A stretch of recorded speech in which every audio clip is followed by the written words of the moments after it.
ప్రేమల మా తండ్రి, పరిశుద్ధమైన దేవానికి స్తోత్రం, వందనాలు. దయా కనికరాన్ని బట్టి, కృపను బట్టి ప్రార్థిస్తున్నాం. దేవా, మరి నీ సియోను పరిచయ కొరకే వందనాలు. ప్రాంత ప్రజలని, ప్రభావ కాన్సెన్స్ ఉన్న వారిని, ప్రతి గ్రామం, ప్రతి మండలాన్ని జ్ఞాపకం చేసుకుంటాను. చేరుచిన పరిశుద్ధుని బట్టి వందనాలు. రావాల్సిన వారి విషయంలో ఏర్పాటు సంకల్పం నెరవేర్చండి ప్రభా. మరి అలాగే పరిచయం అంతట్లో దేవునికరంగా చేయండి. విదినం ప్రభా, మరి తెలంగాణ, రాయలసీమ, అలాగే ప్రభా ఉత్తర కోస్తా ఆంధ్ర, దక్షిణ కోస్తా ఆంధ్ర, భారతదేశం, ప్రపంచ దేశాలన్నింటిలో జరుగుతున్న ఈ పరిచర్యను ప్రభా దేవునికరించండి. దాసపక్షంగా విడిచిపెట్టిన ఈ పరిచర్య తిరిగి మీ నాయకత్వంలో కొనసాగేటట్లు సహాయం చేయండి. ప్రతి కీడు నష్టాపాన్ని తొలగించండి. అధికారులకు మంచి మనసు దయచేయండి. అలాగే ప్రభా పాటల ద్వారా భయం పొందండి. ఆరాధన ప్రారంభం నుంచి ముగింపు వరకు మీ ఆత్మ సంచారం ఉంచండి. ఏ డిస్టర్బెన్స్ లేకుండా చేయండి. పాటల ద్వారా భయం పొందండి. ఆరాధన వర్తమానంలో, ఆరాధనలో తిరిగి ప్రభా బలవర్తమానంలో పాల్గొంటున్న పొందట్లో తిరిగొత్తని కొరకే తోడి ఉండమని వారంలో ప్రకటించిన వార కార్యక్రమాలు పరిచయని ప్రభావం దీవించి ఆశీర్వదించమని, సమస్త మేలుకరంగా దీవెనకరంగా ఆశీర్వాదకరంగా చేయమని మీ కృపగల హస్తానికి అప్పగిస్తూ నీ ప్రజలు ప్రభా మరి సంతోషం, ఆనందము మీ సన్నిధిలో అనుభవించేటట్లు సహాయపడమని, ఈ వారమంతా ఈ నెలంతా ప్రభా నూతన మాసంలో ఫస్ట్ ప్రభదినంలో దేవా చేరి రాగని కురిపించారు. ఈ మాసం అంతట్లో దేవా మరి ఎగ్జామ్స్ రాస్తున్న పిల్లలు పాస్ అవడానికి, ఎగ్జామ్స్ కొరకు సిద్ధపడుతున్న పిల్లల కొరకు ప్రార్థిస్తున్నాం. అలాగే ప్రభా మరి రాళ్ళ దినాల్లో వీబీఎస్ యూత్ క్యాంపులు ఆయా స్థలాల్లో మినీ కాన్వకేషన్స్ అన్ని దేవునికరంగా జరిగించమని, సమస్త మహిమా ఘనత ప్రభావం మీకు ఆరోపిస్తున్నాం. సీఎం ద్వారా జరిగించబోతున్న గ్రామాల పరిచయను దీవించండి. తగిన కాలంలో ప్రభా మరి మిగతా చోట్ల కూడా ఆ పరిచయం ప్రారంభించడానికి ద్వారాలు తెరవండి. రూమ్ అద్దెకి దొరకాలి, అక్కడ కుటుంబాలు అప్పగించబడాలి. మీ కృపను ప్రసాదించమని, ఈ పరిచయను దీవించి ఆశీర్వదించమని వందనములు చెల్లిస్తూ స్తుతిస్తూ మహిమా ఘనత ప్రభావం మీకు ఆరోపిస్తూ యేసుక్రీస్తు వారి దివ్య నామంలో ప్రార్థిస్తుంటున్నాం తండ్రి, ఆమేన్. నుంచి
నూట 175 పాట పాడతాం. పాట నంబర్ 175. స్తుతియో మహిమా ఘనత నీకే యుగ యుగముల వరకు, ఎంతో నమ్మదగిన దేవా, ఎంతో నమ్మదగిన దేవా, మా దేవుడవై మాకిచ్చితివి శుభదినము మా దేవుడవై మాకిచ్చితివి ఎంతో గొప్ప శుభదినము మేమందరము సాయించి సంతోషించెదము మేమందరము సాయించి సంతోషించెదము కొనియాడెదము మరువబడని మేలుల చేసినని కొనియాడెదము మరువబడని మేలుల చేసినని స్తుతియో మహిమ ఘనత నీకే యుగ యుగముల వరకు ఎంతో నమ్మదగిన దేవా ఎంతో నమ్మదగిన దేవా నీవొక్కడవే గొప్ప దేవుడవు ఘన కార్యములు చేయుదువు నీవొక్కడవే గొప్ప దేవుడవు ఘన కార్యములు చేయుదువు నీదు కృపయే నిరంతరము నిలచియుండునుగా నీదు కృపయే నిరంతరము నిలచియుండునుగా నిన్ను మేము ఆనందముతో ఆరాధించెదము నిన్ను మేము ఆనందముతో ఆరాధించెదము స్తుతియో మహిమ ఘనత నీకే యుగ యుగముల వరకు ఎంతో నమ్మదగిన దేవా ఎంతో నమ్మదగిన దేవా నూతనముగా దిన దినము నిలచు నీదు వాత్సల్యత మాపై నూతనముగా దిన దినము నిలచు నీదు వాత్సల్యత మాపై ఖ్యాతిగా నిలచే నీ నామమును కీర్తించెదమెప్పుడు ఖ్యాతిగా నిలచే నీ నామమును కీర్తించెదమెప్పుడు ప్రీతితో స్తుతులు అర్పించెదము దాక్షిణ్య ప్రభువా ప్రీతితో స్తుతులు అర్పించెదము దాక్షిణ్య ప్రభువా యో మహిమ ఘనత నీకే యుగ యుగముల వరకు ఎంతో నమ్మదగిన దేవా ఎంతో నమ్మదగిన దేవా నీవే మాకు పరమ ప్రభుడవై నీ చిత్తము నెరవేర్చితివి నీవే మాకు పరమ ప్రభుడవై నీ చిత్తము నెరవేర్చితివి జీవమునిచ్చి నడిపించితివి నీ ఆత్మ ద్వారా జీవమునిచ్చి నడిపించితివి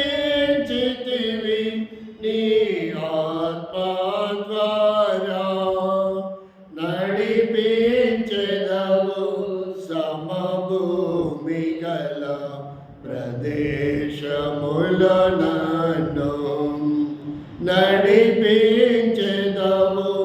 సమభూమి గల ప్రదేశములో నన్ను స్తుతియో మహిమ ఘనత నీకే యుగ యుగముల వరకు.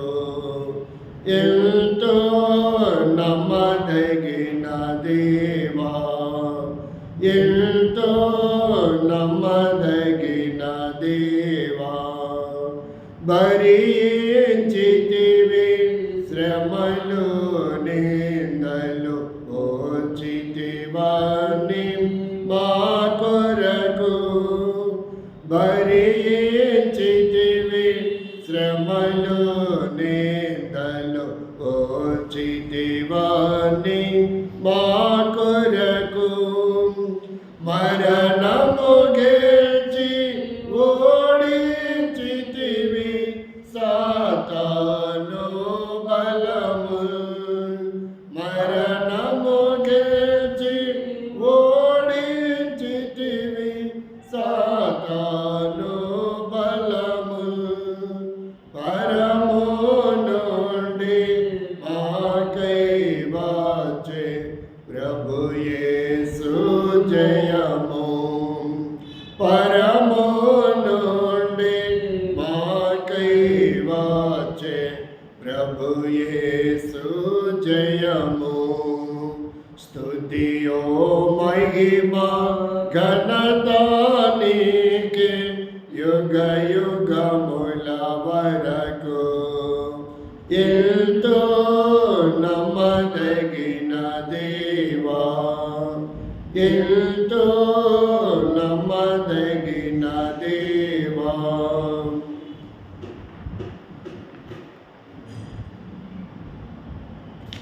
ఆనందము ప్రభు నాకు సహాయం.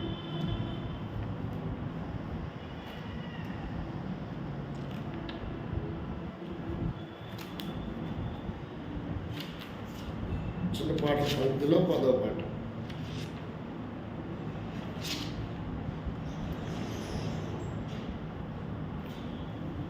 పాత పుస్తకం అంటే 7వ పాట.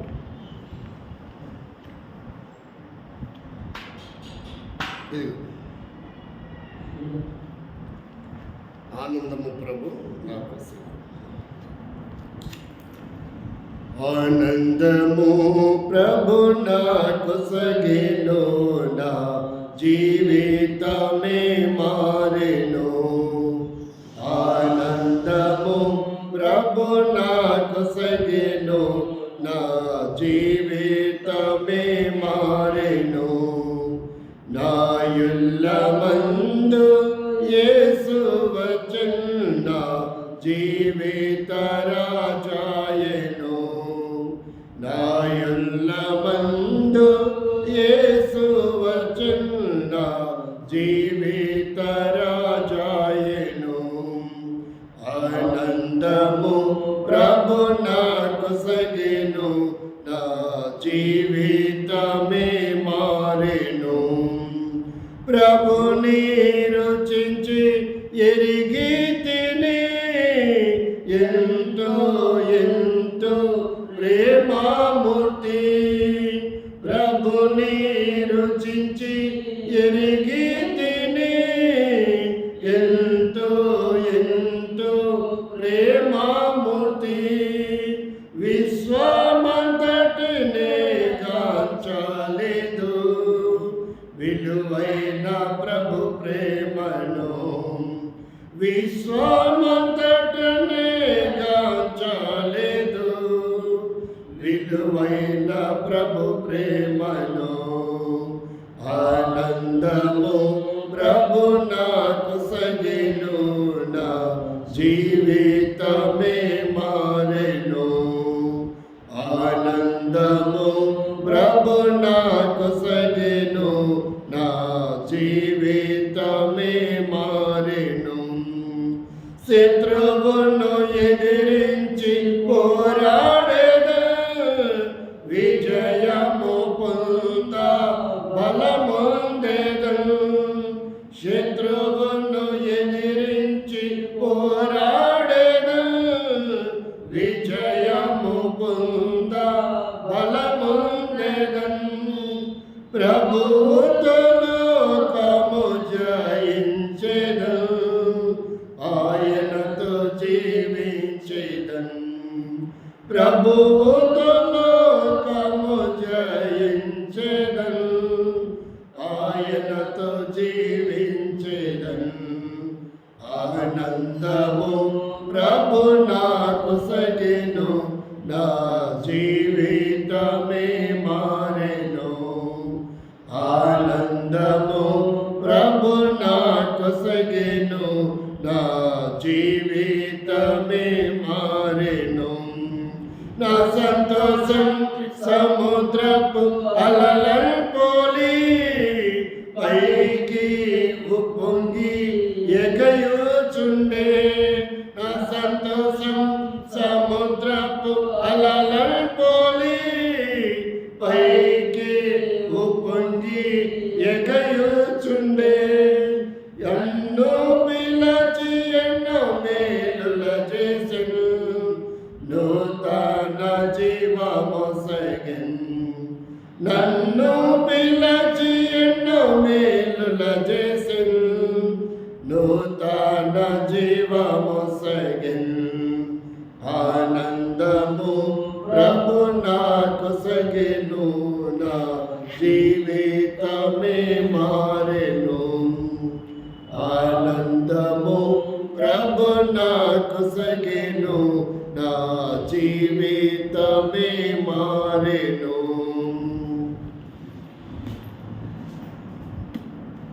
బైబిల్ పలే భలే బాలే మాట బంగారు మాట బైబిల్లో మాట యేసు మాట.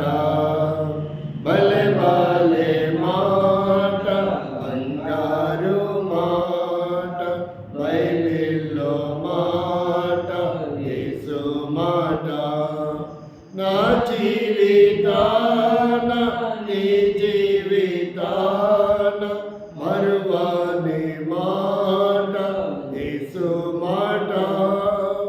నా జీవితాన నీ జీవితాన మరువని మాట యేసు మాట. భలే భలే మాట బంగారు మాట బైబిల్లో మాట యేసు మాట. దేవుని వాక్యంలో నుండి మత్తయి సువార్త 9వ అధ్యాయం 6వ వచనం. మత్తయి సువార్త 9వ అధ్యాయము 6వ వచనాన్ని మనము చదువుతాం. అయినను పాపములు క్షమించుటకు భూమి మీద మనిషి కుమారునికి అధికారం కలదని మీరు తెలుసుకొనవలెను అని చెప్పి ఆయన పక్షవాయు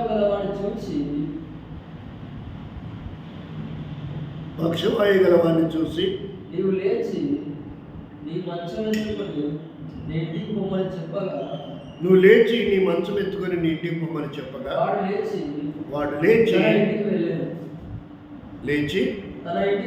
తన ఇంటికి వెళ్ళెను. ప్రార్థన చేసుకుందాం.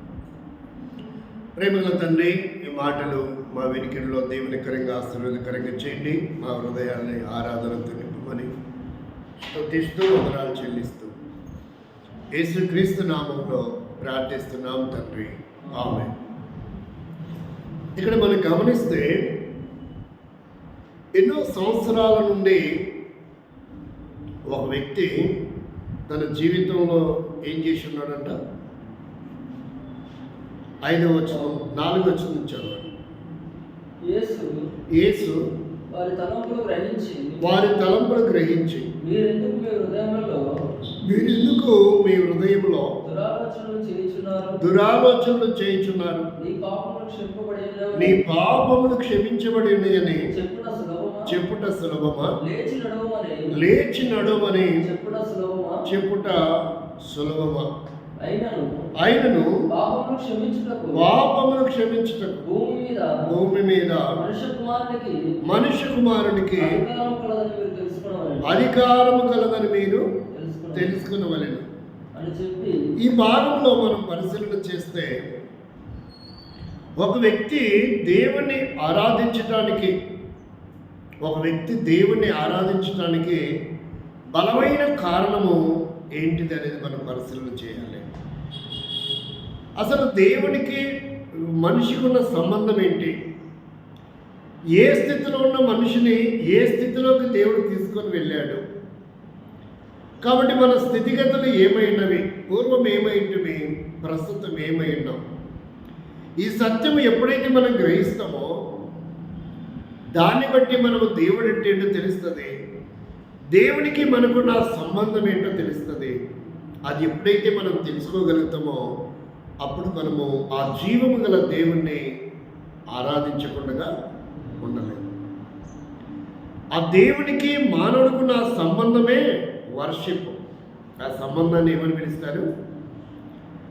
లేదంటే కొంతమంది దాన్ని హోమం అని పిలుచుకునే వారు ఉన్నారు, పూజ చేస్తామని పిలుచుకునే వారు ఉన్నారు, దేవునికి బలిస్తాం అనుకునే వారు ఉన్నారు, దైవారాధన చేస్తున్నాం అనుకునే వారు ఉన్నారు, దేవుణ్ణి స్మరిస్తున్నాం అనుకునే వారు ఉన్నారు, దేవుణ్ణి సేవిస్తున్నాం అనుకునే వారు ఉన్నారు.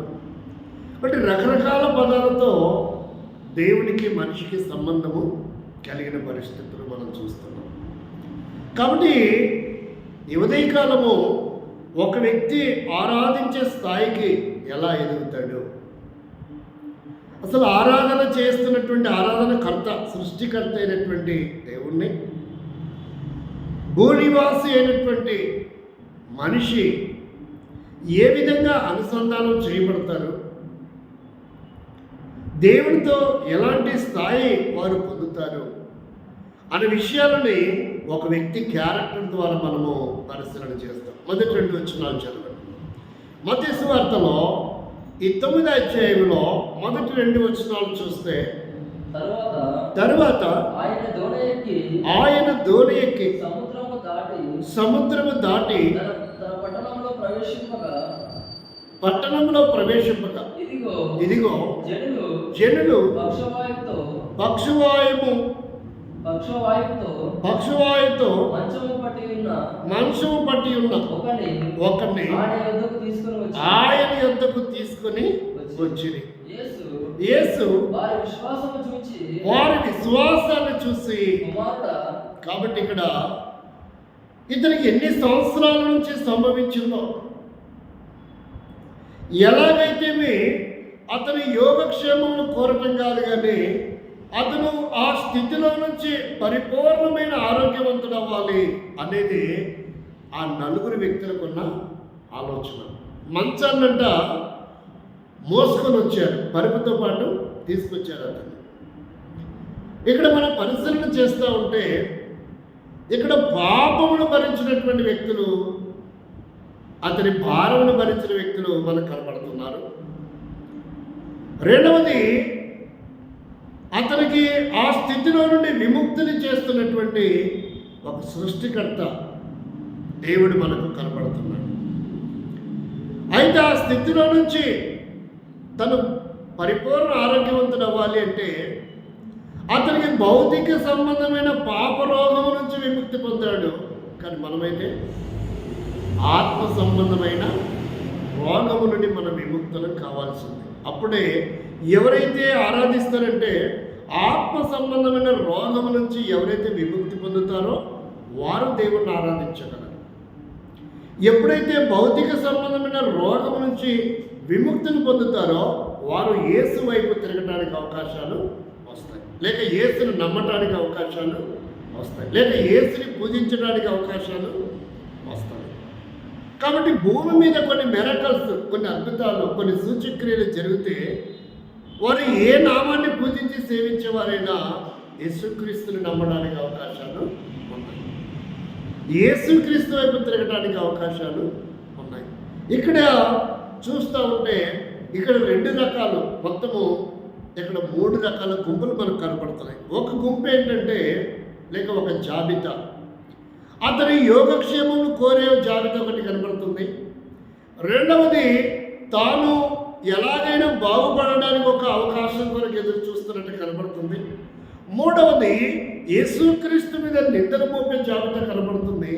4వ జాబితా అంటే యేసు ఈ సమస్త మానవ కోటికి విముక్తి కలిగించడానికి ఆయన వచ్చినట్టుగా ఇక్కడ 4 రకాల జాబితాలు మనం చూడగలుగుతున్నాం. అయితే ఇక్కడ తీసుకొచ్చిన వారు బాగున్నారు, మేలు పొందిన వాడు బాగున్నాడు. కానీ ఒక జాబితా ఏదైతే ఉందో అతను యేసుక్రీస్తుని దేవుడిగా ఏం చేయలేకపోయినారు, గుర్తించలేకపోయినారు. యేసుక్రీస్తుని రక్షకుడిగా గుర్తించలేకపోయినారు. యేసుక్రీస్తుని మనుష్య కుమారుడిగా గుర్తించలేకపోయినారు. యేసుక్రీస్తు వారి పాప విమోచకుడు అని వారు గుర్తించలేకపోయినారు. ఈ విషయాలు మనకి ఇక్కడ కనబడుతున్నాయి. అందుకని యేసుక్రీస్తు ప్రభువు వారికి ఒక హితోక్తి చేస్తున్నట్టుగా, వారి మనోనేత్రాన్ని వెలిగిస్తున్నట్టుగా, వారికి అర్థమయ్యేలాగా ఒక విషయాన్ని ప్రస్తావన తీసుకొస్తున్నాడు. అంటే తనను తాను ఏంటో పరిచయం చేసుకుంటూ ఉన్నాడు. 6వ వచనం చదవండి, 9వ అధ్యాయంలో తనకు తాను ఏమని పరిచయం చేసుకుంటున్నాడు. అయినను పాపమును క్షమించుటకు భూమి మీద మనిషి కుమారునికి ఏమని చెప్తున్నాడు? ఒక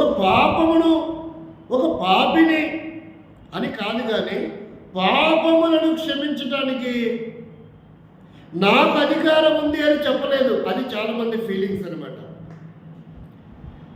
ఈ లోకంలో మనుషులైతే అది నేను చేస్తాను, అది నా వల్ల అవుతుంది, అది నేనే చేశాను అని చెప్పుకోవడానికి ఇష్టపడతారు. ఇక్కడ యేసుక్రీస్తు ఆ పదం వాడినందువల్ల చాలామంది నమ్మడం లేదు. ఏమని? యేసు దేవుడని బైబిల్ ఎక్కడ చెప్పుకున్నారు? యేసుక్రీస్తు పాపమును క్షమించడానికి వచ్చాడని ఎక్కడ చెప్పాడు? యేసుక్రీస్తు నేనే సమస్త మానవ కోటి రక్షకునని ఎక్కడ చెప్పాడు? కాబట్టి బైబిల్ ఆ మాటలు ఎక్కడ చెప్పలేదు కదా అని అనుకుంటున్నారు. యేసు దేవుడని, దేవుడి కుమారుడని చెప్పుకోలేదు అని కూడా అనుకునేవారు ఉన్నారు. అలాగైతే వీరికి ఎందుకు కోపం వచ్చింది? తను మనుషుడయ్యుండి ఏమని కోపం వచ్చిందంట? పాపమును క్షమించుతాను అని చెప్తున్నాడు ఏంటి? కాబట్టి ఇక ఇతనితో మనకు పని లేదు, ఇతని కొట్టి చంపాలనుకున్నాను. చూడండి, ఉదాహరణగా మనం చూస్తే లూకా సువార్త 5వ అధ్యాయం 5వ అధ్యాయంలో 38వ వచనం అనుకుంటా, ఒకసారి చదవండి. లూకా సువార్త 5వ అధ్యాయము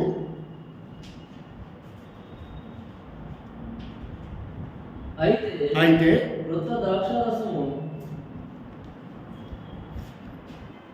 28 చదవండి, 28, 29. అతడు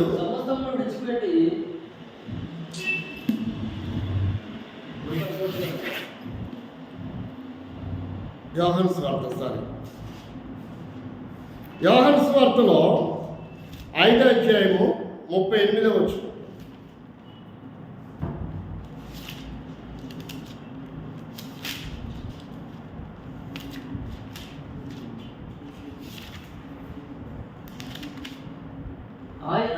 ఆయన ఎవరిని పంపెనో మీరు నమ్మలేదు కనుక మీలో ఆయన వాక్యము నిలిచి ఉండలేదు.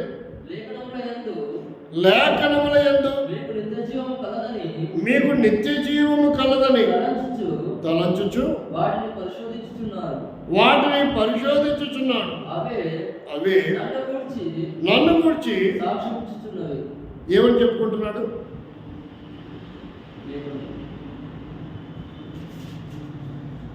తనను గురించి ఏమి సాక్ష్యం ఇస్తున్నాయో తను చెప్పుకుంటున్నటువంటి విషయం ఇక్కడ మనకు అర్థమవుతా ఉంది. దేవుడు అనడానికి ఎవరితో పోల్చుకున్నాడంట?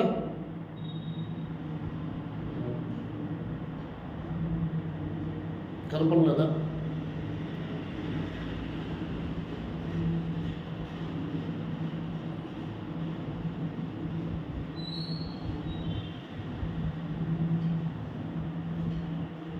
వారికి వెర్రి కోపం వచ్చింది. ఇక ఎందుకు మనకు అతనితో పనిలేదు, అతన్ని చంపేయాల్సిందే అనుకున్నారంట.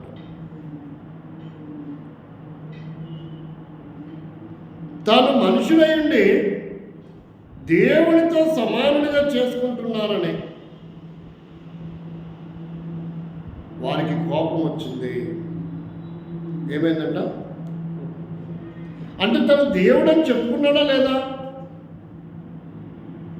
అనే వాక్యము మనకి ఇక్కడ అర్థమవుతుంది.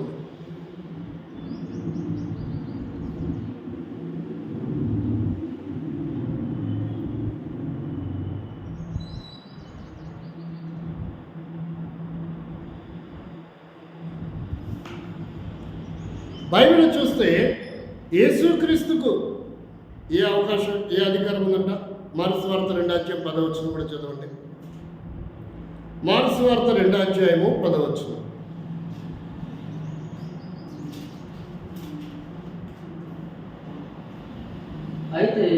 అయితే పాపమును క్షమించుటకు భూమి మీద మనుష్య కుమారునికి అధికారము గలదని మీరు తెలుసుకునవలెనని. కాబట్టి అపోస్తలు ఒక భాగాన్ని ఒకరే రాసినట్టుగా మనకు కనపడదు. ఇద్దరు ముగ్గురు కూడా అదే భాగాన్ని మరలా ఎత్తి రాస్తున్నట్టు కూడా మనకు లేఖనాలలో ఆధారాలు ఉన్నాయి. కాబట్టి తను దేవుడనని చెప్పుకున్నాడని వారికి కోపం వచ్చిందంట. ఆ రెఫరెన్స్ దొరకలేదా?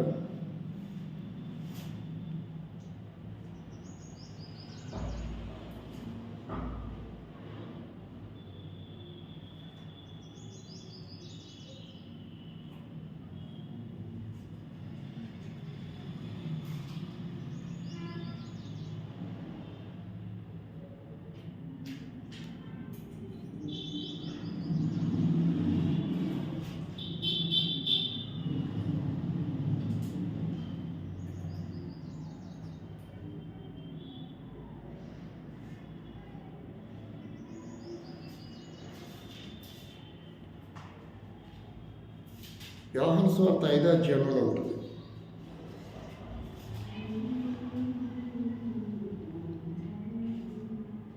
ఇక మరి అతని మాటలతో మనకు అసలు ఇంక ఏమి పనేమి లేదు. వెర్రి కోపం వచ్చినటువంటి పరిస్థితి కూడా రాయబడుతూ వచ్చింది.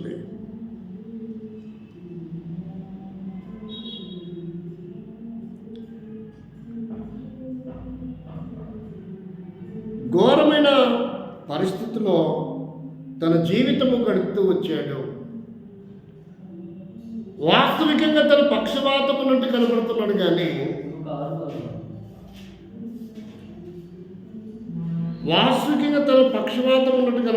కానీ అతని పాపముల చేతనే అలా మంచంలో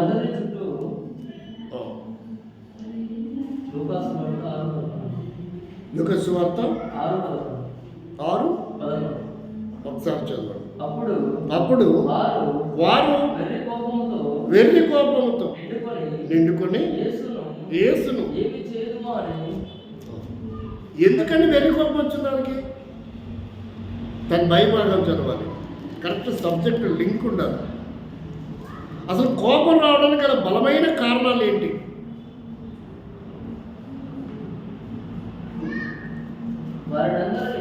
వారినందరినీ కలియజూసి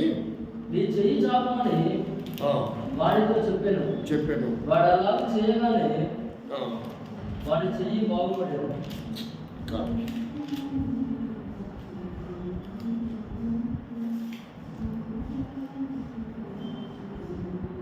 నువ్వు మనుషులవై ఉండి దేవుని కుమారుడని చెప్పుకుంటున్నావు, దేవుని అని చెప్పుకుంటున్నావు ఏంటి? అది సబ్జెక్ట్.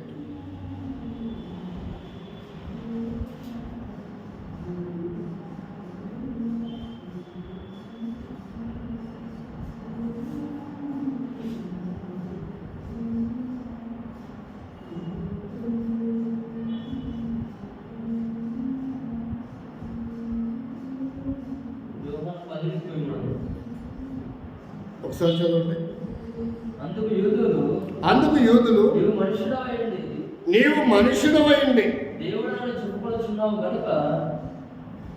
అంటే చెప్పుకున్నాడా లేదా?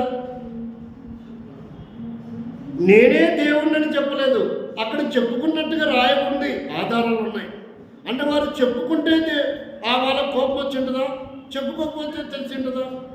అతను చెప్పుకున్నాడని ఇక్కడ బైబిల్ ఆధారాలు ఉన్నాయి. చాలామంది గ్రహించడం లేదు ఆ విషయాన్ని, చాలామందికి అది అవగాహన రావడం లేదు. మళ్ళా చదవండి వచ్చును. అందుకు యూదులు నీవు మనుషుడవై ఉండి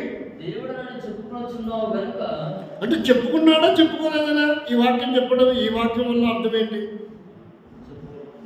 10:30 కూడా అంటే చెప్పుకోలేదని చాలామంది అభిప్రాయం, హిందువులైనా ముస్లిమ్స్ అయినా. యేసుక్రీస్తు దేవుడని బైబిల్ ఎక్కడ చెప్పుకున్నాడు? పూర్తి బైబిల్ చూపించండి, ఒక్క రెఫరెన్స్ చూపించండి అనే వాళ్ళు చాలామంది అంటారు. వీళ్ళ ప్రక్కన ఉన్నటువంటి ఆ సమూహం ఏమంటున్నారంటే నీవు మనుషులవై ఉండి ఏమంటున్నారు? దేవుడని చెప్పుకొనుచున్నావు. అందుకనే మనుష్య కుమారునికి భూమి మీద ఏం చేసే అవకాశం ఉందంట? పాపమును క్షమించే అధికారం ఉంది. అంటే ఇప్పుడు పాపమును క్షమించే అధికారం ఉంది అంటే అర్థం ఏంటి? అతను దేవుడని మనం నిర్ధారించుకోవాలి. భారతదేశం పీనల్ కోడ్ ప్రకారంగా సుప్రీంకోర్టు ఒక వ్యక్తికి నేరస్తులను నిర్ధారించి ఉరిశిక్ష అమలు చేస్తే ఆ ఉరిశిక్ష రద్దు చేసే అధికారం ఏమనుకుంటుంది? అరే నువ్వెవడురా నా ఉరిశిక్ష రద్దు చేయడానికి అంటే ఎట్లుంటుంది మిగతా వాళ్ళకి? అంటే తను నేను రాష్ట్రపతిని చెప్పాల్సిన అవసరం లేదు. నేను రాష్ట్రపతిని అని చెప్పుకుంటూ తిరుగుతాడా? అతను నేను రాష్ట్రపతిని అని చెప్పుకోడు. ఏ ముఖ్యమంత్రి కూడా నేను ముఖ్యమంత్రిని చెప్పుకోడు. మరి ఎవరు తెలుసుకోవాలి ఆయన ముఖ్యమంత్రిని? ఎమ్మెల్యేలు తెలుసుకోవాలా, ఆయనతో పాటు ఉన్న క్యాబినెట్ మంత్రులు తెలుసుకోవాలా, ఆ రాష్ట్రపు ప్రజలందరూ తెలుసుకోవాలా. అంతేగాని నేను ముఖ్యమంత్రిని అని చెప్పుకోవాల్సిన అవసరం ఆయనకి ఇంత చిన్న లాజిక్ కూడా చాలా మందికి తెలియట్లేదు. యేసుక్రీస్తు నేను దేవుడని ఎప్పుడు చెప్పుకున్నాడు? ఆయన దేవుడే. దేవుడిగా గుర్తుపట్టాల్సింది ఎవరు? ప్రజలు. కాబట్టి కొంతమంది దేవుడిగా గుర్తుపట్టలేకపోతున్నారు, బుద్ధిహీనులు అవుతూ ఉన్నారని రోమపత్రిక 1:22 దేవుడిగా గుర్తుపట్టలేవాల్సిన వారు ఎవరంటే ప్రజలే. కానీ గుర్తుపట్టలేకపోతున్నారంట. చదవండి. వారి అవివేక హృదయము అంధకారమైన తాము జ్ఞానులమని చెప్పుకొనొచ్చు బుద్ధిహీనులైన వారు అక్షయుడకు దేవుని మహిమను క్షయమగు మనుషుల యొక్కయు పక్షుల యొక్కయు చతుస్పాద జంతువుల యొక్కయు పురుగుల యొక్కయు ప్రతిమా స్వరూపానికి మార్చారంట. ఎవరు మార్చారు? దేవుడిగా గుర్తుపట్టలేక ఈ కాలంలోనే కాదు ఆ కాలంలో కూడా ప్రజలు దేవుడిగా గుర్తించలేకపోయారు. ఒక ఆకారంలో ఒక రూపంలో దేవుడు ఉంటారనుకున్నారు. యేసుక్రీస్తు నడియాడినటువంటి దినములలో కూడా ఆయన గుర్తుపట్టలేకపోతూ వచ్చారు. ఈనాటికి అలాంటి జాబితాను ఎక్కువ ప్రబలుతున్నటువంటి విషయాలు. ఇది మనం పరిశీలన చేస్తే దేవుని వాక్యాన్ని మనం గమనిస్తే ఒక అద్భుతమైనటువంటి సత్యం, ఆయనకున్న సార్వభౌమాధికారము అది ఎప్పుడైతే తెలుసుకుంటామో, అందుకే రాయబడితే మనుషులందరూ ఎలాంటి వారంట, రోమపత్రిక 3వ అధ్యాయము 11వ వచనం. ఇక మనుషులందరూ ఎలాంటి వారు? నీతిమంతుడు లేడు, ఒక్కడును లేడు, గ్రహించేవాడు ఎవడనూ లేడు, దేవుని వెతుకువాడు ఎవడనూ లేడు, అందరూ త్రోవ తప్పి, అందరూ త్రోవ తప్పిన వారేనంట.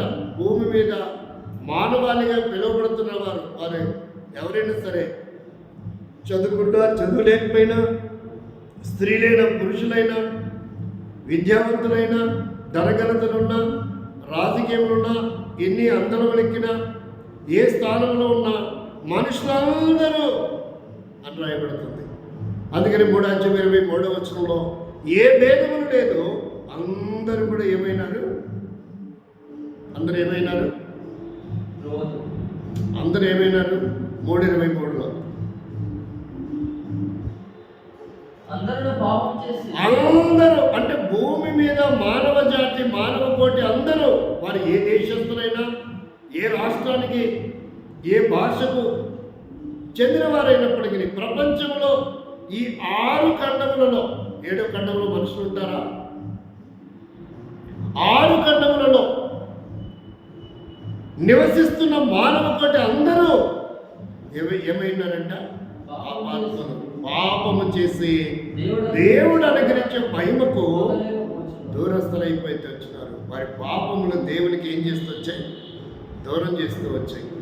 అలా భ్రష్టు పట్టి చుట్ట, బీడి, సిగరెట్కు, త్రాగుడుకు, మోసానికి, జూదానికి, గుట్కాలకు, అలవాట్లకు, అబద్ధాలకు అన్నిటికీ బానిసలైపోయి భ్రష్టు పట్టిపోయి అగ్నిగుండానికి వెళ్తున్న ఈ మానవ కోటిని క్షమించిన నాదుడే లేనప్పుడు వారు క్షమించడానికి యేసుక్రీస్తు ప్రభు 2025 సంవత్సరాల క్రితం ఈ లోకానికి అందించాడు.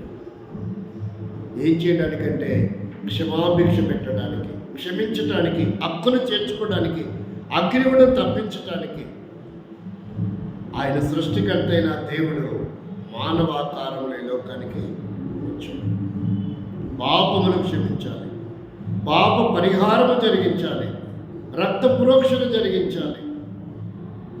ఆ ప్రజల కొరకై, భ్రష్టు పట్టిపోయిన ఆ ప్రజల కొరకై యేసుక్రీస్తు ప్రభు ఈ లోకానికి వచ్చాడు. ఆ వచ్చిన తర్వాత అంటున్నాడు, లూకాసు వార్త 1వ అధ్యాయము 77వ వచనం. లూకాసు వార్త 1వ అధ్యాయము 77వ వచనం.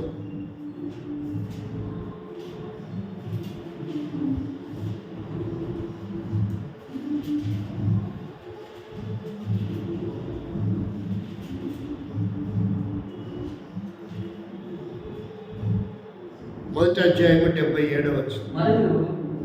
మరియు ఓ శిశువా, నీవు సర్వోన్నతుని ప్రవక్త అనబడదు, మన దేవుని మహావాత్సల్యమును బట్టి వారి పాపములను క్షమించుట వలన ప్రజలకు రక్షణ జ్ఞానము ఆయన అనుగ్రహించినట్లు మార్గములను సిద్ధపరచుటకై. కాబట్టి ఇక్కడ ఎవరితో చెప్తున్నారు? ఎవరితో చెప్తున్నాడు? ఆయన డ్యూటీ ఏంటంట? శిశువా, నీవు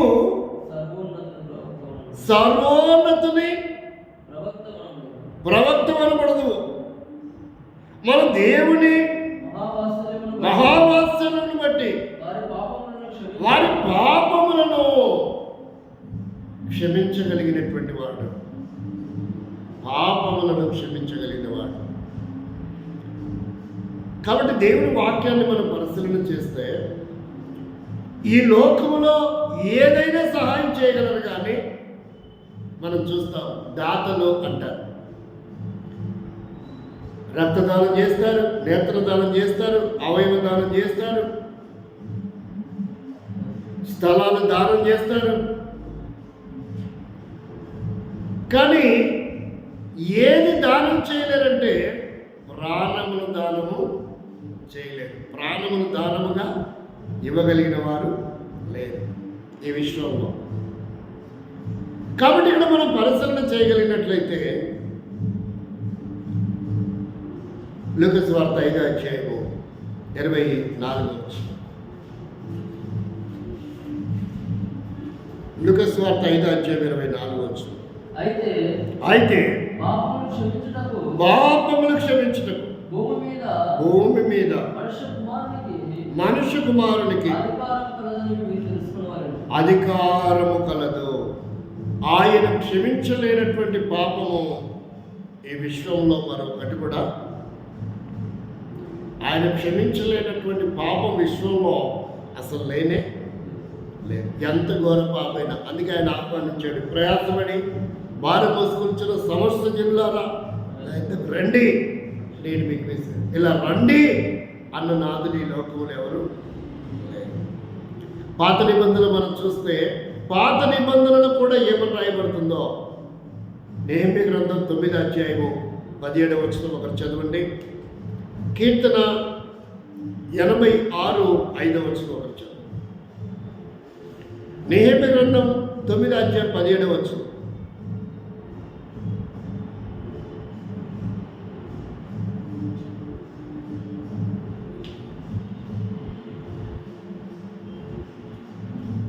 నెహెమ్యా గ్రంథం 9వ అధ్యాయము 17వ వచనం.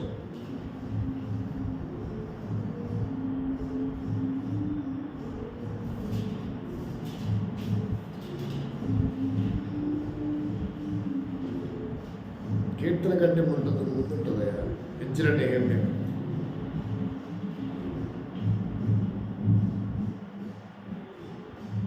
యోగు కంటే ముందు, దినవృత్తాంతం తర్వాత.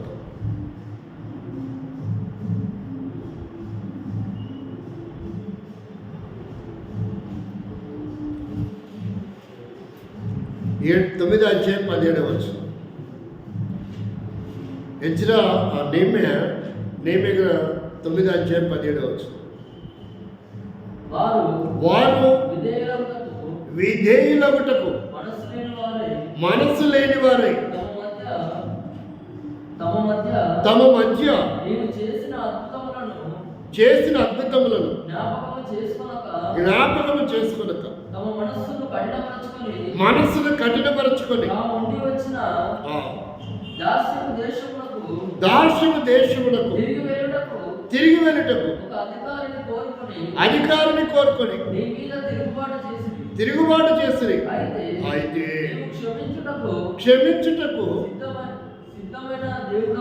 సిద్ధమైన దేవుడు. ఇప్పుడు అర్థమైందా? యేసుక్రీస్తు పాపములు క్షమించడానికి అధికారం ఏముంది? అక్కడ దేవుడు అని కనబడతలేదు, కానీ ఇక్కడ ఏమని రాయబడుతుంటే సిద్ధమైన దేవుడు, సిద్ధమైన, క్షమించడానికి సిద్ధమైన దేవుడు అని రాయబడుతుంది. కాబట్టి యేసుక్రీస్తు దగ్గర దేవుడు అని కనబడకపోయిండొచ్చు, పాపమును క్షమించడానికి సిద్ధమైనటువంటి దేవుడు. చదవండి.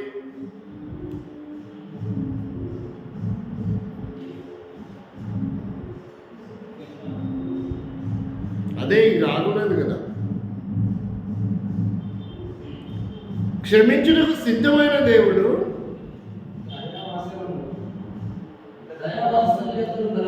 దయావాత్సల్యత గలవాడు. ఏంటంటే అది అంటే దేవుని యొక్క గుణలక్షణాల గురించి చెప్తుంది ఇక్కడ పాత నిబంధనలో. పాపములు క్షమించగలిగినటువంటి దేవుడు ఎలాంటి వాడై ఉంటాడో ఇక్కడ గుణలక్షణాలు. దయా వాత్సల్యత గలవాడు, దీర్ఘశాంతము గలవాడు, బహు కృపయు గలవాడగునని ఉండి విసర్జింపలేదు. అంటే ఈ లోకములు అందరూ విసర్జించబడిన వారే, అందరి చేత విసర్జించబడిన వారే. ఇటీవల కాలంలో చూస్తే మద్రాసు నగరంలో ఒక నిమ్న జాతి వాడు బుల్లెట్ బైక్ తోలాడు, మా ఎదురుగా కాలేజీకి వచ్చాడని ఏం చేశారంట, చేతులు నరికారు.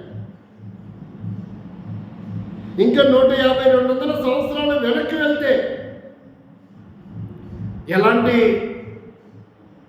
వివక్ష ఉంటుందో మహిళల మీద, పురుషుల మీద, కులాల మీద, జాతుల మీద తృణీకరించబడిన వారు, విసర్జించబడినటువంటి వారు. అయితే ఈయన ఎవరిని కూడా విసర్జించేవాడు కాడు. అందుకే దేవుడు అయ్యాడు ఆయన. అందుకే ఆయనకు పాపములు క్షమించే అధికారం ఉంది. ఇంకా చూడండి 86వ కీర్తన 5వ వచనం. 86వ కీర్తన 5వ వచనం. పాత నిబంధన అంతా నమూనా, కొత్త నిబంధన అంతా యేసుక్రీస్తులో నెరవేర్పు. చదవండి. ప్రభువా నీవు దయాళుడవు, క్షమించుటకు సిద్ధమైన మనసు గలవాడు. నీకు కాబట్టి క్షమించటానికి సిద్ధ మనసు కలిగినటువంటి వాడు. ఆయన గురించి దేవాది దేవుడని పాత నిబంధనలో చెప్తున్న మాటలు 95వ కీర్తన 3వ వచనం.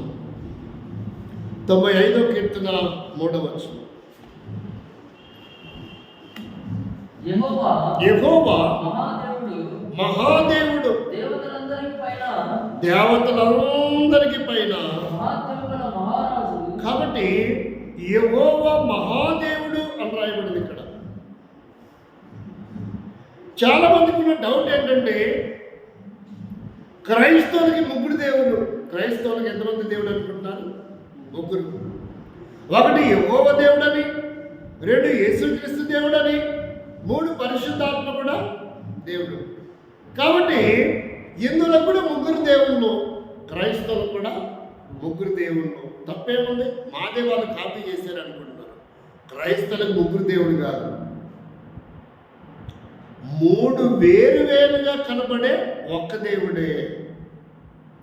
వేరువేరుగా కనపడే ఒక్క దేవుడే. దేవుడు ఒక్కడే, 3 దేవుళ్ళు కాదు. చాలామంది క్రైస్తవులకు అర్థం కావట్లేదు ఆ వాక్యం. క్రైస్తవ పండితులకి అర్థం కావట్లేదు. క్రైస్తవ పాస్టర్లకు, బిషప్లకు కూడా అర్థం కాని విషయం ఏంటంటే, ఏమంటున్నారు? యెహోవా వేరు, యేసు వేరు, పరిశుద్ధాత్మ వేరు అంటున్నారు. వాళ్ళకు అర్థమైనటువంటి పరిజ్ఞానం అంతే. యెహోవానే యేసు, యేసే పరిశుద్ధాత్మ. 3 ఒక్క చోట కనపడలేదు. ఆయన త్రిపాత్రాభినయం చేశాడు కానీ ఆయన ఒక్కడే. సినిమా తారలు కూడా 3 పాత్రలు, 5 పాత్రలు, 10 పాత్రలు చేసిన వాళ్ళు ఉన్నారా లేదా? అంటే 10 మంది ఉన్నారనా? ఒక్కడే 10 క్యారెక్టర్లు చేశాడని అర్థం. ఎంతోమంది సినిమా తారలు ద్విపాత్రాభినయం చేసిన వారు ఉన్నారు, త్రిపాత్ర చేసిన వారు ఉన్నారు. యేసుక్రీస్తు మరి మనిషే చేస్తే దేవుడు చేయలేడా? ఆ మాత్రం అవగాహన. యెహోవా అనేది హీబ్రూ నామం. యెహోవా అనేది ఏం పేరు? యెహోవా అనే పదానికి అర్థం రక్షకుడు అని అర్థం. యేసు అనే గ్రీకు పదానికి అర్థం ఏంటి? రక్షకుడు అని అర్థం. పరిశుద్ధాత్మ అంటే అర్థం ఏంటంటే సర్వసత్యంలోనికి నడిపిస్తాడు. యెహోవా ఉన్నప్పుడు భూమి మీద యేసు కనపడలేదు. యేసుక్రీస్తు ఉన్నప్పుడు భూమి మీద పరిశుద్ధాత్ముడు కనపడలేదు. అంటే యెహోవా కాలం వేరు, యేసుక్రీస్తు కాలం వేరు, పరిశుద్ధాత్ముడి కాలం వేరు. వేరు వేరు కాలాలలో ఆయన ఒకే రీతిగా ఉన్నాడు. యెహోవా అనబడుతున్న కాలంలో పరిశుద్ధ ఆత్మస్వరూపిగా ఉన్నాడు. యేసుక్రీస్తు అనబడుతున్న కాలంలో దేహ స్వరూపిగా ఉన్నాడు. యేసుక్రీస్తు శరీరాన్ని విడిచిపెట్టిన తర్వాత ఆయన మరలా ఎలా వచ్చాడంట? ఆత్మస్వరూపిగానే వచ్చాడు, పరిశుద్ధాత్ముడిగా వచ్చాడు. కాబట్టి ఆయన మహాదేవుడే. కాబట్టి యేసుక్రీస్తు మహాదేవుడు కాదనుకుంటున్నాను. తీతు పత్రిక 2:13. తీతు పత్రిక 2:13.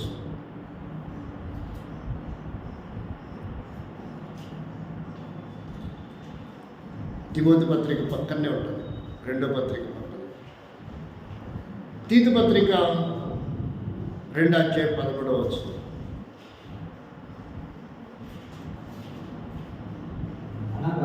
అనగా మహాదేవుడును మన రక్షకుడైన యేసుక్రీస్తు.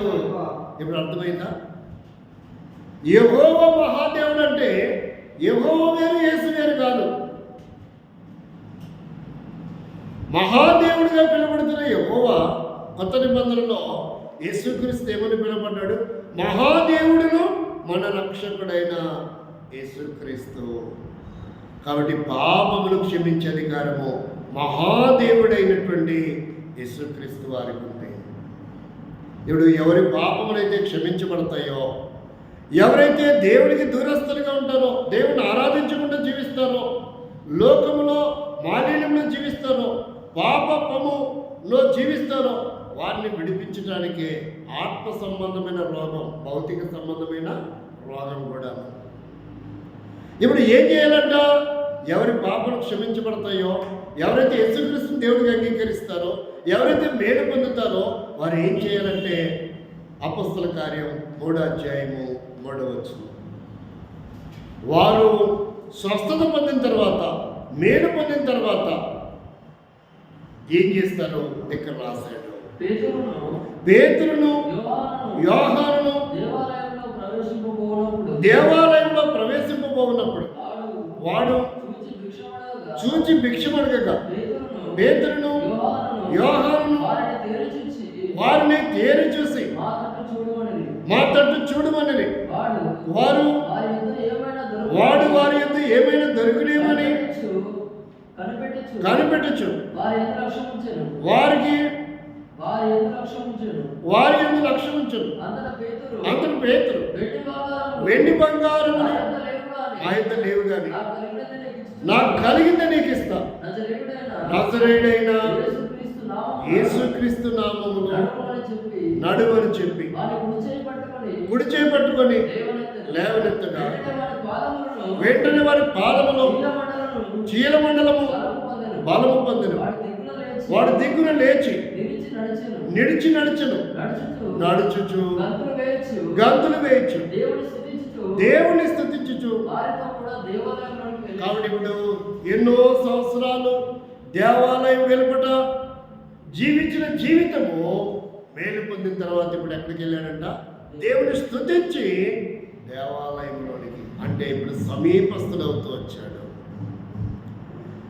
యేసుక్రీస్తుకే కాదు స్వస్థపరిచే శక్తి, యేసుక్రీస్తుకి పాపమును క్షమించే శక్తి కూడా ఉంది.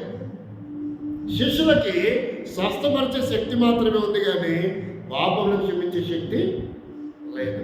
మరి వారే లేచి నడువంటే వాడు లేచి నడిస్తే, యేసుక్రీస్తు నీ పాపములు క్షమించబడ్డాయి, నువ్వు లేచి నడువంటే నడవలేదా? కాబట్టి ఆయన పాపములు, భౌతిక సంబంధమైన పాపం నుంచి స్వస్థపరచగలడు, ఆత్మ సంబంధమైన పాప రోగం నుంచి కూడా స్వస్థపరచగలడు. కాబట్టి ఇప్పుడు దేవాలయంలోనికి వెళ్ళి ఏం చేయడం మొదలుపెట్టాట? దేవుని స్తుతించాడు, దేవుణ్ణి స్తుతించాడు. ఇప్పుడు దేవునికి సమీపస్తులయ్యాం, దేవునికి కుమారుడిగా చేపడ్డాం. దేని చేతి చెప్తాడు? వెండి బంగారం అనేది మా యొద్ద లేవు. ఏం లేవంట? ఏంటి వెండి బంగారం అంటే? 1 పేతురు పత్రిక 1:19. వెండి బంగారం అంటే ఏంటి? వెండి బంగారం దేని చూపిస్తున్నాయి? దేనికి సాదృశ్యంగా ఉన్నాయి? యేసుక్రీస్తు ఏం చెప్పాడు చూడండి, పేతురు ఏం చెప్తున్నాడు చూడండి. అమూల్యమైన రక్తము 18 పితృపారంపరమైన మీ వ్యర్థ ప్రవర్తనను విడిచిపెట్టినట్లుగా వెండి బంగారముల వంటి క్షయవస్తుల చేత. కాబట్టి వెండి బంగారములు మన పాపములను తీసివేయటం అసాధ్యం. ఈ లోకములో ఏ జంతు యొక్క బలిపశు యొక్క రక్తము పాపం తీసివేయటం అసాధ్యం. కాబట్టి అమూల్యమైన రక్తము ఏమని చెప్తున్నాడు? అమూల్యమైన, చదవండి 19వ వచనం, అమూల్యమైన రక్తము చేత, అమూల్యమైన రక్తము చేత అనగా నిర్దోషమును నిష్కలంకమునకు గొర్రెపిల్ల వంటి క్రీస్తు రక్తం. కాబట్టి ఎవరి రక్తం అంట? క్రీస్తు రక్తము. క్రీస్తు రక్తము చేత మన పాపములు పరిహరింపబడుతూ వచ్చాయి, మన పాపములు దోషములు క్షమించబడుతూ వచ్చాయి. ఇప్పుడు మనం దేవుని కుమారులుగా చేయబడ్డాం, దేవునికి కుమార్తెలుగా చేయబడ్డాం. కాబట్టి మరణములకు నరకానికి పాత్రలమైన మనం ఆయన కుమారులుగా కుమార్తెలుగా స్వీకరించబడ్డాం. తను ఎందరు అంగీకరించెదరో అనగా తన నామందు విశ్వాసం ఉంచిన వారికి దేవుని పిల్లలు, దేవుని కుమారుడు కుమార్తెలుగా అధికారం వచ్చింది. కాబట్టి మనం పరలోకపు వారసులమయ్యాం. ఆ దేవుణ్ణి ఏ పాప అయితే క్షమించబడతాడో, ఏ పాపమైతే క్షమించబడతాయో వారు ఖచ్చితంగా దేవుని స్తుతించి ఆరాధిస్తారు. ఆయన శిలువ మరణం చెందింది మన పాప విమోచన కొరకే, ఆయన కొరకు కాదు.